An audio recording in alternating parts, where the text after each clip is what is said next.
In today's video, I'm going to teach you how to automate the Gaussian channel strategy from TradingView step by step, 2025.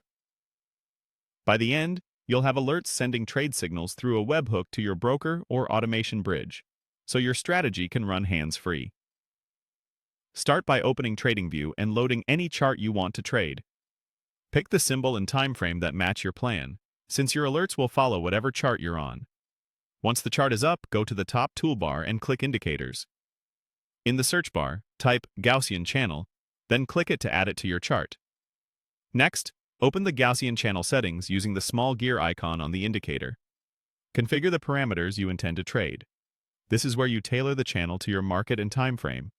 Adjust the lookback or smoothing values, and set the style so the bands are clearly visible. The goal is to make the upper and lower bands easy to read and consistent with your entry logic. Now decide your entry condition based on the Gaussian channel.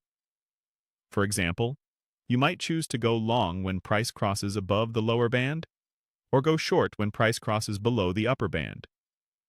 Be explicit about direction, and consider whether you want to confirm on bar close to reduce noise. The key is clarity. Know exactly which signal you want automated. On the right sidebar, click Alerts, then choose Create Alert.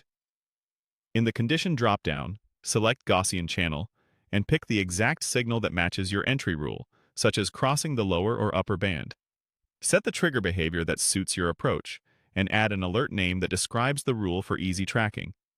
Enable webhook URL, and paste the webhook provided by your broker or automation bridge. Make sure your TradingView plan supports webhooks, and only use the official URL you were given. In the message box, enter the required alert message format for your trade action.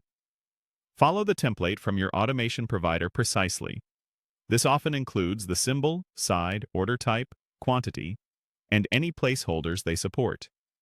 Avoid putting any sensitive information here unless your provider explicitly requires it. Click Create to activate the alert. From this point, when your chosen Gaussian channel signal occurs, TradingView will send a webhook payload to your automation endpoint, and your connected system can place or manage the trade accordingly. The Gaussian channel strategy is now automated via alerts from TradingView. If this video helped, please like, subscribe, and share. Thanks for watching.